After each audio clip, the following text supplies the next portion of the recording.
An adulation he deserves. It's like unconquered territory. On August 9, 1986, Freddie Mercury stepped onto the stage for one last time.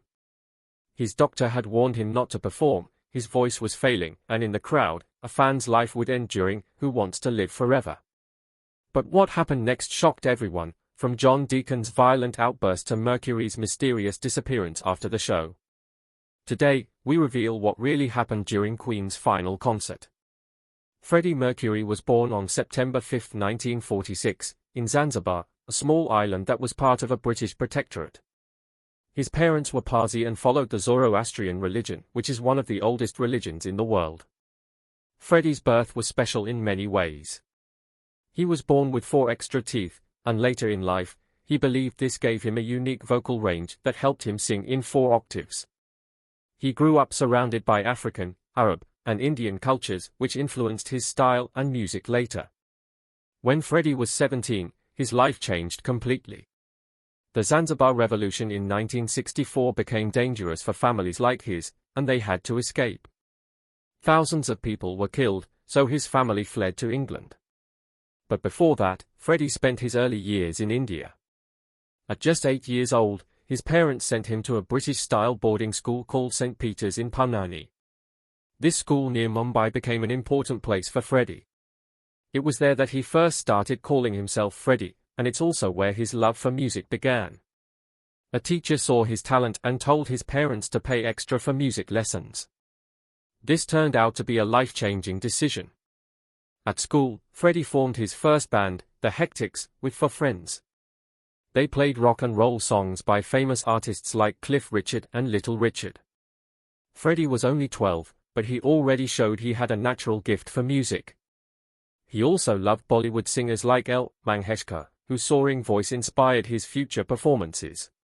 Even at that young age, Freddie began blending Western and Indian influences, something that later made Queen's music stand out. When Freddie's family moved to England, they settled in a small house in Phelan near London. Life wasn't easy at first, but Freddie was determined to follow his dreams.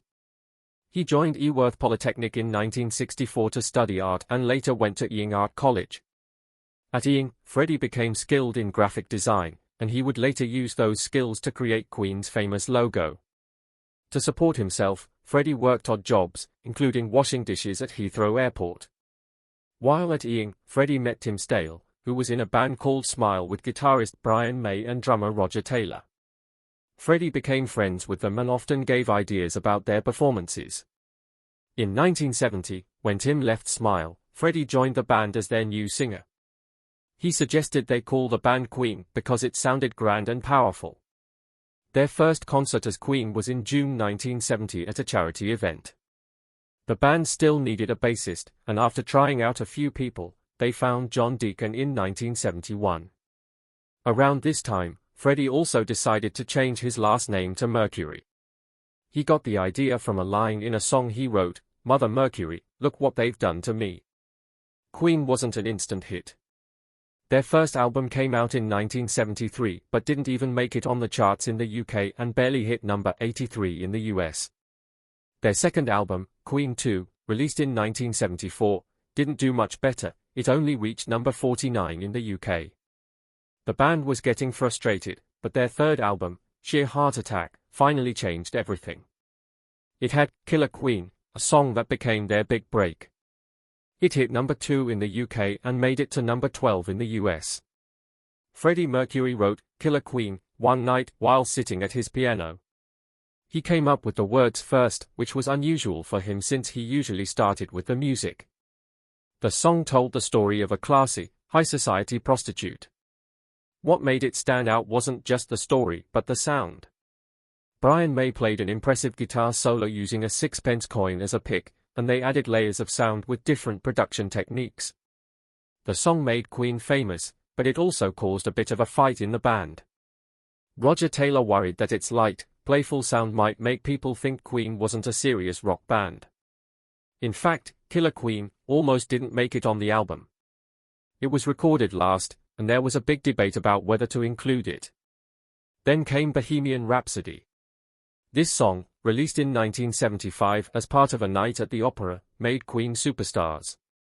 It wasn't easy to make, it took 3 weeks to record, had 180 different overdubs, and cost £40,000 to produce, making it the most expensive song ever at the time. The song was strange and different. It had 3 distinct parts, a slow, emotional beginning, an opera-like middle, and a loud rock finish. EMI executives didn't believe it would work. They thought it was way too long and asked the band to cut it down for radio. The band refused. Instead, their manager secretly gave the song to a popular DJ, Kenny Everett. He played it 14 times in one weekend, and fans loved it. The song topped the UK charts for 9 weeks straight. It became even more popular in 1991 after Freddie Mercury passed away, staying at number 1 for another 5 weeks. In the US, it wasn't as big initially, reaching number 9 in 1976, but in 1992, after being used in the movie Wayne's World, it climbed to number 2. It went on to sell millions of copies and became one of the best-selling singles in UK history. Queen also changed the music video game. The video for Bohemian Rhapsody was filmed in just 4 hours and cost £4,500. Despite being simple, it was groundbreaking. The famous shot of the band's 4 faces in a prism shape was created using a trick called visual feedback. It became iconic and made music videos a key part of promoting songs. Later, Queen kept making memorable videos. In I Want to Break Free, the band dressed in women's clothes, inspired by the British soap opera Coronation Street. It was funny and bold, but MTV banned it in the US. Meanwhile, Radio Gaga was one of the most expensive videos of its time, costing $100,000. It featured scenes from the movie Metropolis, and Queen paid $100,000 just to use those clips. Queen's live shows were as impressive as their videos. In 1975, during their A Night at the Opera tour, they used a huge custom lighting setup with 168 lights and 12 aircraft landing lights. It was so massive it needed its own generator and took hours to set up. By 1986, at their famous Wembley concerts, their lighting rig had grown to over 1,000 lights, including a massive crown-shaped frame weighing 5 tons. Freddie Mercury's stage presence also evolved over time. When Queen started, Freddie was shy and often stayed behind his piano during performances. The iconic MIC stand he used, without the bottom half, actually came about by accident. One night, the MIC stand broke during a performance, but Freddie found he liked the freedom it gave him and stuck with it. Over time, his style became more flamboyant. In 1973, he began painting his nails black, inspired by Jimi Hendrix, and started wearing dramatic glam rock outfits designed by Xander Rhodes. In 1976, he wore his famous Harlequin jumpsuit, a tight costume that had to be sewn onto him before each show. By the 1980s, Freddie transformed again. He grew a thick mustache and adopted a more macho look with leather pants and military-style jackets. This change was inspired by the gay club scene in New York. He still kept his playful energy. In the I Want to Break Free video, he appeared in drag but with his mustache intact, which confused some people and stirred up controversy. Freddie's stage antics became wilder as time went on. During the Hot Space Tour in 1982, he started riding on the shoulders of a crew member dressed as Darth Vader while singing, "We Will Rock You." In Japan, he once stripped down to just a pair of shorts during a concert, shedding his costume piece by piece as the show went on. Freddie's charisma and bold style made every performance unforgettable. Freddie Mercury and Queen went through a lot of changes in the 1980s. In 1981, the band tried a new sound with their album Hot Space. Freddie and John Deacon wanted to experiment with disco and funk music, but many fans didn't like it. The song, Body Language, came out in 1982 and caused even more controversy. Its lyrics and music video were too bold for the time, and MTV banned it. This upset fans, but Freddie kept exploring new ideas in music. In 1985, Freddie released his first solo album, Mr. Bad Guy. He worked on it for 2 years in Munich, paying attention to every little detail. The album was full of dance music and synthesizers, showing Freddie's creative side. He even dedicated it to his cats, writing, "This album is for my cat Jerry, also Tom, Oscar, and Tiffany, and all the cat lovers in the universe. Screw Everybody Else. It reached the top 10 in the UK but didn't do well in the US. Still, it gave Freddie the confidence to do more.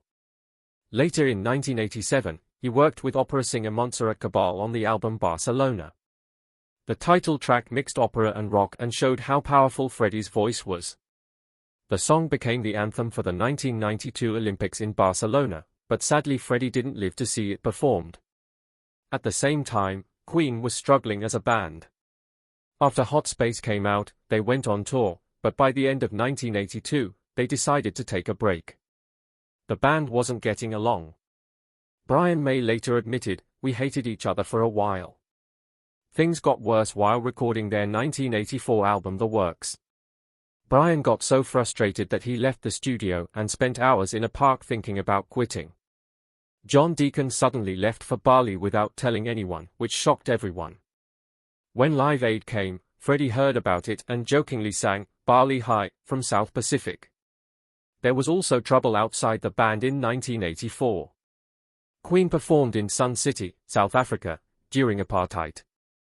Many people were angry because the country had racist laws. The band was banned by the Musicians' Union and criticized by the United Nations.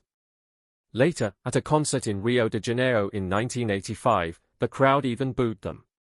Freddie's personal life added to the chaos. His manager, Paul Prenter, caused a lot of problems within the band. Brian May didn't even want to name him in interviews, just calling him the guy who looked after Fred. Everything changed on July 13, 1985, when Queen performed at Live Aid. Freddie wasn't feeling well and had vocal problems, but he decided to perform anyway. When they went on stage at 6:41 p.m., they delivered one of the greatest live performances ever. In 21 minutes, they played parts of their biggest hits, including Bohemian Rhapsody, Radio Gaga, and We Are the Champions. During Radio Gaga, Freddie led the crowd in clapping, creating an unforgettable moment. Over 1.9 billion people watched the performance on TV. Backstage, Elton John told them, "You bastards, you stole the show." The performance revived Queen's career and brought new energy to the band. After Live Aid, Queen started working on a new album, Kind of Magic.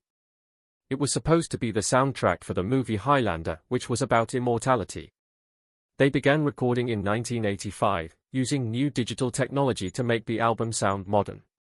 The title song, Kind of Magic, came from a line in the movie, but Freddie changed the original version, which upset Roger Taylor. Another song, Who Wants to Live Forever, was written by Brian May after watching a scene from the movie.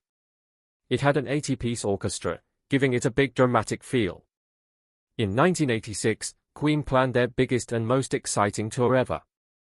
They called it the Magic Tour, and it was unlike anything they had done before. They planned to play 26 shows in 9 different countries across Europe in just 8 weeks. The stage for the tour was breathtaking. It was massive, 160 feet wide, with 2 long walkways extending into the crowd. It was one of the largest ever built and took over 8 miles of cables to power everything. The video screen was 20 feet tall, and it was so big it needed its own generator. The sound system was so powerful that people miles away could hear the music, and some even complained about the noise in nearby villages. On August 9, 1986, Freddie Mercury walked onto the stage at Nebber Park. It was 6:41 p.m. He didn't know it would be his last live performance with Queen. The crowd was huge, 120,000 people had come to see the show. The energy was incredible as the first chords of One Vision started. Freddie wore his famous white tank top and tight jeans. He looked confident, but he was not in great health. That morning, his doctor told him his throat was inflamed and warned Freddie not to perform, but Freddie didn't listen. He refused to let his fans down. As he sang, "One man, one goal, one mission," his voice cracked a little, but no one seemed to care. Behind the scenes, the band had prepared a backup set list, worried Freddie might struggle with the harder songs, but as the show went on, he proved them wrong. He wanted to give the audience the show they had come for. During Under Pressure, his voice cracked on a high note. Instead of stopping, he turned to the crowd and had them sing with him. This made the moment even more special. At 8:03 p.m., the the band played Who Wants to Live Forever. It was one of the most emotional moments of the night. The lyrics hit differently, as if Freddie was singing about his own life. Bohemian Rhapsody came at 8:17 p.m. It was one of the hardest songs in Queen's catalogue, but Freddie gave it everything. He even sang parts of the operatic section live, which was usually played from tape. He hit a high note he hadn't attempted in years, and the crowd went wild. The last song of the night was We Are the Champions. Freddie's voice cracked again, but instead of pulling back, he held the note even longer. The crowd roared so loudly that it was heard in nearby villages. At 8:59 p.m., the band played God Save the Queen. Usually, this was when they would leave the stage, but Freddie stayed. He stood still, eyes closed as the music played. As the final notes faded, Freddie turned to the crowd, bowed deeply, and said, "Thank you, lovely people, good night and sweet dreams." It was 9:02 p.m. Freddie Mercury had just given his last live performance. But behind the scenes, things were not good. Backstage, something surprising happened. John Deacon, the quiet and calm bassist, acted in a way no one had seen before. Just 18 minutes before the show, he threw his bass guitar across the dressing room. It almost hit Roger Taylor's drum tech. People were shocked because Deacon had never been this upset in his 15 years with the band. He later told Brian May, "I can't do this anymore, it's too much." He seemed to feel that this might be their last show with Freddie. Deacon also argued with the sound engineer, demanding changes to his bass levels. Even though he was clearly upset, when Deacon walked on stage, he gave one of the best performances of his life. Something tragic also happened that night. In the crowd, a 23-year-old fan named Michael Jennings collapsed during the song Who Wants to Live Forever. He was standing about 50 meters from the stage. Medics arrived quickly, but they couldn't save him. He was pronounced dead at 9:43 p.m., as Queen was playing Bohemian Rhapsody. The band didn't hear about it until after the show. Jennings had an undiagnosed heart condition, and the excitement of the concert, along with the huge crowd of 120,000 people, made it worse. Just 2 days earlier, Jennings had won his ticket in a radio contest. His friend Sarah, who was with him, said he was having the time of his life. He kept saying it was the best night ever, then suddenly he just fell. This heartbreaking moment led to stricter safety rules for big concerts in the future. After the show, Freddie Mercury left the stage quickly, which wasn't like him. Normally, Freddie loved the post-show celebrations and would stay to chat with the crew. But this time, he rushed off just seconds after the final song ended. His assistant, Peter Freestone, later explained that Freddie had gotten a call from his doctor before the show. It was about his health, and it must have been worrying. That, along with the physical effort of the performance, seemed to weigh on him. Freddie even left behind his silver bracelet, a piece of jewelry he had worn for every show since 1977. A cleaner found it later, and it was returned to him. On the ride back to London, Freddie sat silently, staring out the window and dabbing at his eyes with a handkerchief. It was clear he was deep in thought. Weakness backstage, he turned to his longtime friend and personal assistant Peter Freestone and whispered, "I don't know if I can do this." Roger Taylor also remembered a haunting moment after the show. He found Freddie sitting alone in the dressing room. Freddie looked up at him and said, "Darling, I think I've given it my all." At the time, Roger thought Freddie was just tired, but now he realizes Freddie was saying goodbye. Roger keeps a drumstick from that night in his studio as a reminder of their last show. John Deacon, who left the public eye years ago, called it the hardest performance of his life. He admitted that he cried during these other days of our lives because he felt it might be the last time they would play together. For everyone in the band, that night felt like the end of an era. Freddie Mercury's life was full of deep relationships, struggles, and surprises. One of the most important people in his life was Mary Austin. Freddie met Mary in 1969 when he was 24 and she was 19. They quickly fell in love, moved in together, and even got engaged. But in 1976, Freddie told Mary he was bisexual. Mary, in her calm and honest way, said, "No, Freddie, I think you're gay." This moment changed their romantic relationship, but they stayed close friends for life. Freddie always said Mary was his one true friend and no one could replace her. Freddie cared for Mary even after they stopped being a couple. He bought her a flat in Kensington in 1980, close to his own house. When he wrote his will, he left her half of his fortune, including his mansion. Mary stayed by his side when his health got worse, and after he passed away, she kept the secret of where his ashes were spread, just as Freddie wanted. Freddie also had other relationships. He met Jim Hutton, a hairdresser, in 1985, and they stayed together until Freddie's death in 1991. But Freddie's life wasn't simple. He was also close to an Austrian actress named Barbara Valentin, and the three of them sometimes spent time together. Freddie's relationships often overlapped, showing how complicated his personal life was. Freddie's struggles with his sexuality and public image lasted his entire life. Born in 1946, he grew up in a time when being gay was illegal in many places. He knew he liked men from a young age but had to hide it. When people asked about his sexuality, Freddie would joke or say something vague like calling himself as gay as a daffodil. It was his way of avoiding the truth while still being playful. Freddie wasn't just a musician, he was an artist. He studied art and design in college and loved painting. Over the years, he collected rare and beautiful things like paintings by Picasso and D.I., and Japanese woodblock prints. He also loved collecting antique glass and even commissioned portraits of his cats.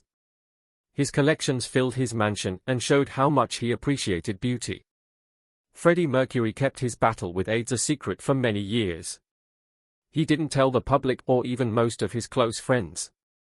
In April 1987, he learned he had HIV, but some symptoms showed as early as 1982.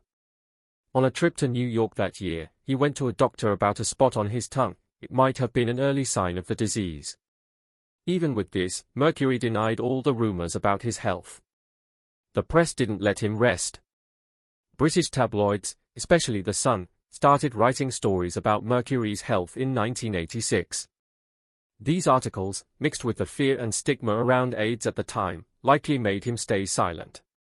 Even in Queen, the band rarely talked about it. Guitarist Brian May said they didn't ask questions because Mercury didn't want them to. Only a few people close to him knew the truth. His assistant, Peter Freestone, later said Mercury had seen many friends die from AIDS, and it was always on his mind. He took to his cats more than he did to friends. He really would call them up. Mercury wanted to protect himself and those close to him. Just one day before he died, he released a public statement. He explained why he kept it private all those years. People had kept guessing because Mercury looked thinner and weaker over time. On November 23, 1991, he finally told the world he had AIDS. The next day, he passed away. This ended years of silence and speculation. Even when he was very sick, Mercury never gave up on music. In 1990, Queen recorded the album Innuendo. The band made changes to their schedule to help him. They worked for 3 weeks and then took 2 weeks off so Mercury could rest. The band knew how serious his condition was by then. Brian May said doctors told them Mercury didn't have much time, but Mercury pushed himself to keep working. One of the songs, The Show Must Go On, became a symbol of his determination. May doubted if Mercury could handle the challenging vocals. Mercury drank a shot of vodka and said, "I'll do it, darling." He then delivered a perfect performance in one take. After finishing Innuendo, Mercury kept recording. In May 1991, he worked on songs like Mother Love, but he couldn't finish it. His last recording session was on May 22, 1991. He recorded A Winter's Tale, which appeared on the posthumous album Made in Heaven. Even while battling a terminal illness, Mercury worked tirelessly to leave behind music that would last forever. Freddie Mercury's last public appearance was on February 18, 1990, at the Brit Awards. Queen received an award for outstanding contribution to British music. Mercury looked very thin and tired, which shocked fans. Still, he showed up to honor his band and fans. On stage, Brian May gave most of the speech. "Yeah, he came to see us play. We had a little group called Smile, and Freddie came along to watch, and he was really really enthusiastic and full of energy. Mercury only said, "Thank you, good night." These were his final public words, a simple yet emotional farewell. In the last months of his life, Mercury's health declined quickly. By June 1991, he stayed mostly at home in Kensington, West London. Close friends and his ex-partner, Mary Austin, visited him often to offer support. "It took a long while for me to really fall in love with this man, but his condition became worse.